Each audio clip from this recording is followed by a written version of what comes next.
স্বাগতম সকলকে আমাদের বোর্ড সমাধান আজকের এই ক্লাসটিতে। এটি হচ্ছে ঢাকা বোর্ড 2025-এর 9 নং প্রশ্নটি। 9 নং প্রশ্নে দুটি উদ্দীপক দেওয়া আছে, একটা হচ্ছে চিত্র 1, একটা চিত্র 2। তো ক নম্বর প্রশ্নটি কিন্তু উদ্দীপকের সাথে কোনো মিল নেই। আমরা ক নম্বর প্রশ্নটি আগে দেখি। ক নম্বর প্রশ্নে বলা আছে সমবাহু ত্রিভুজের প্রত্যেক বাহুর দৈর্ঘ্য 7 সেন্টিমিটার হলে ক্ষেত্রফল নির্ণয় করো। তাহলে এখানে দেওয়া আছে হচ্ছে সমবাহু ত্রিভুজের প্রত্যেক বাহুর দৈর্ঘ্য, মানে একটি বাহুর দৈর্ঘ্য হচ্ছে 7 সেন্টিমিটার। আর যেহেতু সমবাহু ত্রিভুজ তার জন্য এর সবগুলো বাহুই হচ্ছে সমান। তাহলে এটি যদি আমরা সমাধান করি, আমাদের করতে হবে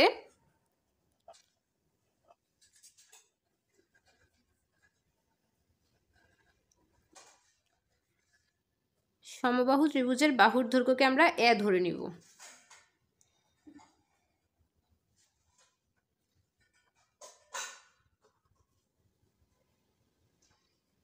এ সমান সমান হচ্ছে 7 সেন্টিমিটার।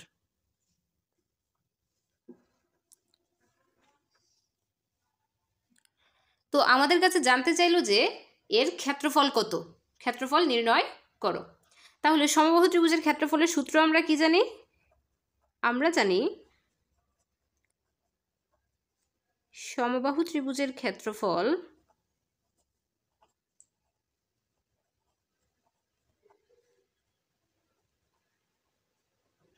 সমান সমান হচ্ছে √3/4 স্কোয়ার।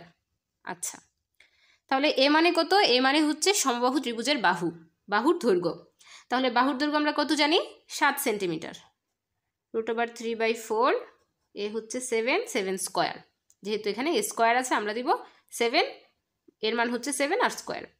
তাহলে এখানে হচ্ছে √3/4, 7 কত হচ্ছে 49।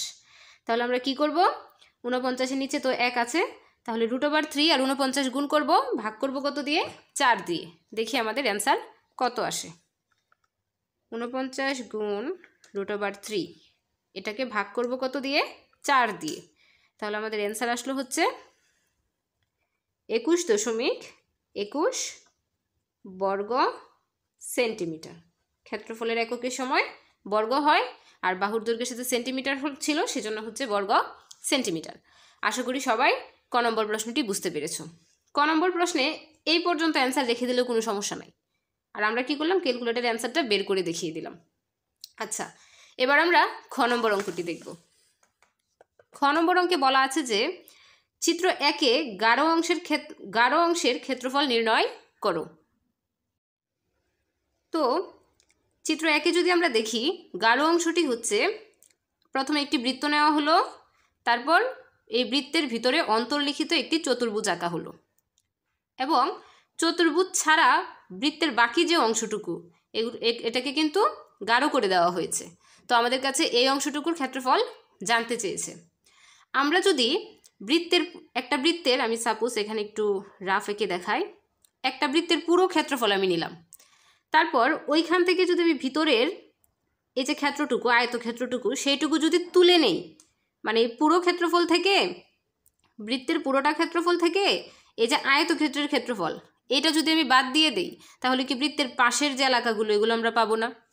এটার ক্ষেত্রেও সেম, বৃত্তের পুরো ক্ষেত্রফলটা আমরা বের করব, তারপর কি করব? এখান থেকে আয়তক্ষেত্রের ক্ষেত্রফলটা বাদ দিয়ে দিব, তাহলে আমরা কি পাবো?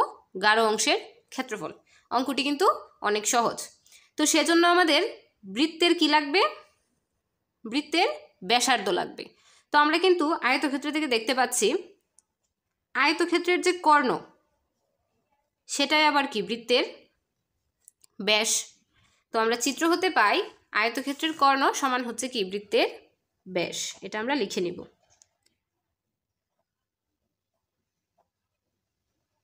চিত্র হতে পাই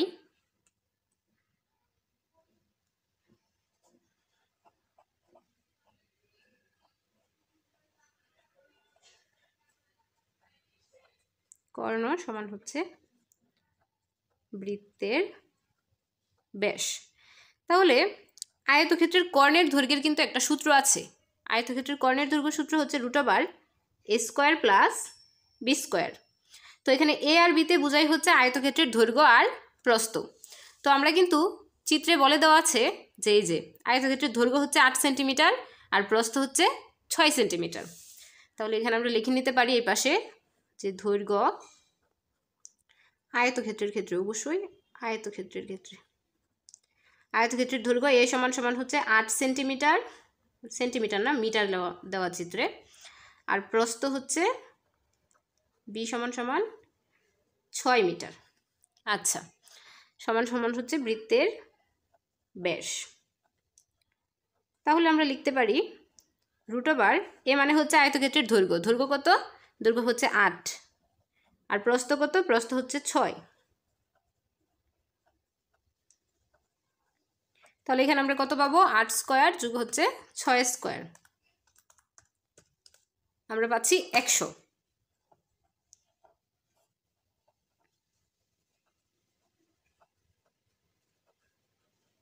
তাহলে বৃত্তের ব্যাস সমান সমান আমরা কত পাবো? 100কে √, করলে বৃত্তের ব্যাস সমান পাবো হচ্ছে আমরা 10। কিন্তু আমাদের দরকার হচ্ছে বৃত্তের ব্যাসার্ধ। যদি আমি এই বৃত্তটুকুর ক্ষেত্রফল জানতে চাই তাহলে আমার দরকার হচ্ছে ব্যাসার্ধ। তাহলে ব্যাসার্ধ কিভাবে বের করব? ব্যাসার্ধ হচ্ছে ব্যাসের অর্ধেক, তাই তো? ব্যাসার্ধ হচ্ছে ব্যাসের অর্ধেক, তাহলে এটাকে আমরা 2 দ্বারা ভাগ করব। তাহলে বৃত্তের ব্যাসার্ধকে 8 ধরে, তাহলে এটা সমান সমান আমরা কত পাচ্ছি? 5 মিটার। বৃত্তের ব্যাসার্ধ কত পেলাম?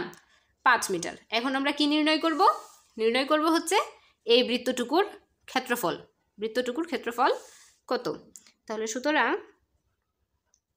বৃত্তের ক্ষেত্রফল সমান সমান হচ্ছে πr²। পাই হচ্ছে 3.1416, আর আর এর মান হচ্ছে কত? 5 স্কয়ার। তাহলে 5 5 25, আর হচ্ছে 3.1416 গুণ করলেই কিন্তু আমরা বৃত্তের ক্ষেত্রফল পেয়ে যাচ্ছি। তাহলে বৃত্তের ক্ষেত্রফল হচ্ছে 78.54 বর্গমিটার। 78.54।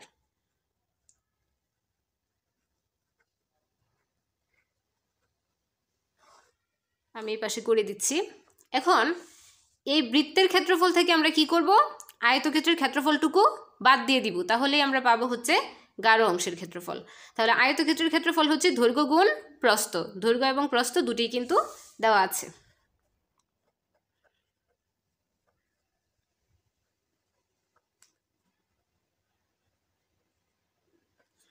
ক্ষেত্রফল সমান সমান দৈর্ঘ্য হচ্ছে 8, প্রস্থ হচ্ছে 6, তাহলে কত হলো? 48 বর্গ মিটার। সুতরাং গাঢ় অংশের ক্ষেত্রফল কি হচ্ছে?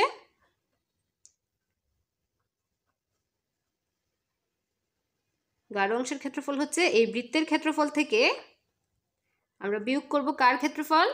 আয়তক্ষেত্রের ক্ষেত্রফল। তাহলে আমরা অ্যান্সার পাবো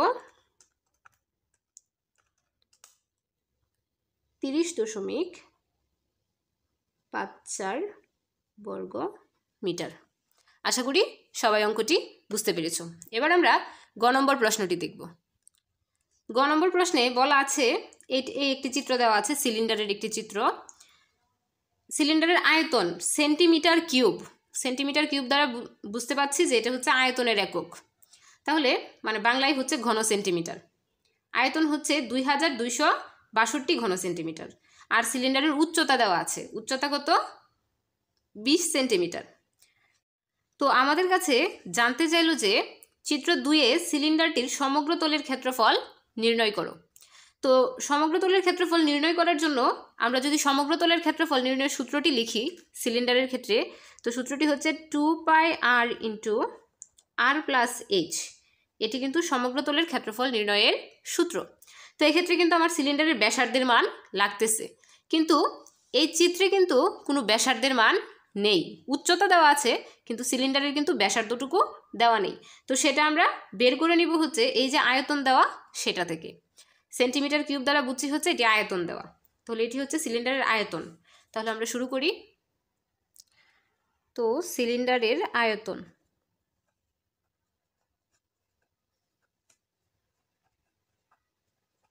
অবশ্যই এটি আমরা চিত্র হতে পাই, চিত্র 2 হতে পাই।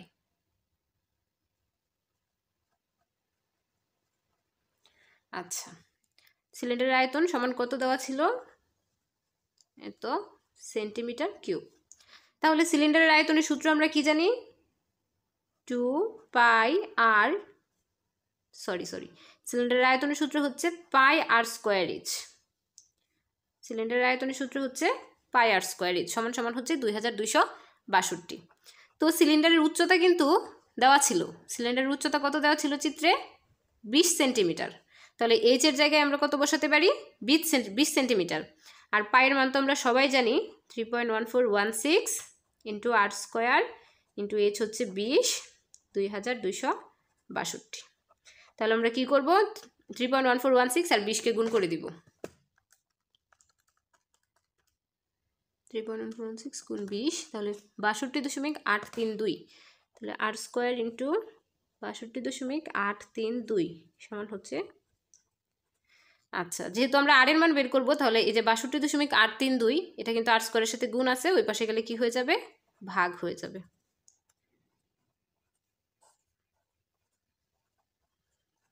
তাহলে আমরা কত পাচ্ছি?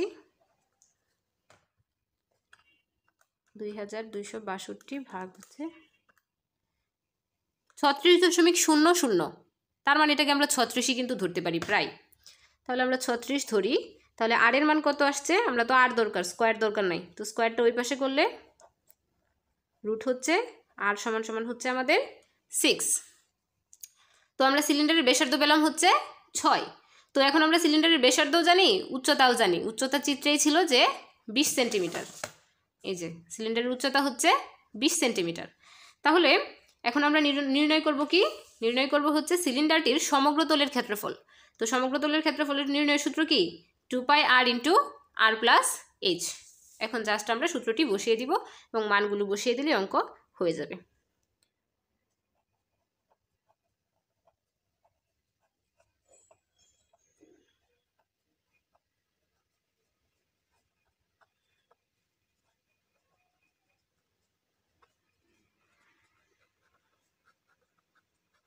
আর প্লাস এইচ, তাহলে 2 পাইয়ের মান হচ্ছে 3.1416, আর এর মান হচ্ছে 6।